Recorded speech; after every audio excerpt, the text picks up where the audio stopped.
नमस्कार. सांग्यावयले मिलाग्री सायबिणीचे फेस्त म्हणल्यार पुरुमेताचें फेस्त हें वळखलें वयता आनी ह्या फेस्ताक मोठ्या प्रमाणात फेरी जी आसा गोंयभरची ती फेरी भरतात आनी ह्या फेरीक भितर लोकय मोठ्या प्रमाणात येता आनी आपली जी वर्साची पुरुमेत जो आसा तो पुरुमेताचो सगळो बंदोबस्त ह्या फेरींतल्यान करता, ह्या फेस्तांतल्यान करता.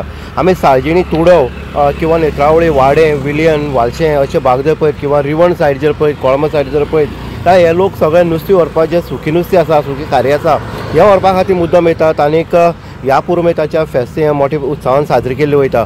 आनीक आमी पळयतात ह्या वर्सा युकेक अशेंच जे फेस्त आसा मिलाग्री सायबिणीचें ह्या मोठ्या उत्सवान जे आमचे गोंयचे बांदव आसा सांग्यावयले जे भुरगे जे कामां आसा लंडन आसले किंवा युके हे सगळे बरे पैकी फेस्त जे आसा सेलेब्रेशन केल्लें आसा तेंच्यांनी आनी मिलाग्री सायबिणीक खंय तरी याद केल्लें आसा की आमची गोंयची आमची सांग्यावयली मिलाग्री सायबीण आनीक युके सुद्दां आसून आमी तिजी याद करता. हें एक ताजें उदाहरण जें आसा तें युकेंतल्यान आमकां पळोवपाक मेळटा. आमी इन गोवाच्या माध्यमांतल्यान ह्या युकेचो सगळो आढावो जो आसा मीस जो आसा किंवा भुरगीं जे पद्दतीन सेलेब्रेशन करता फेस्त हें पळयलां. म्हणटने आशिर्वाद मिलाग्री सायबिणीचो सदांच म्हणटात की सांग्यावयलो पायकदेव आनी मिलाग्री सायबीण ही खंय तरी खाकेक पावणारे अशे देव आसात आनी ह्या हितूंतल्यान मिलाग्री सायबिणीचें फेस्तय हांगा मोठ्या उत्सवान साजरी केल्लें वयता. इन गोवा खातीर उदय देयकर सांगे.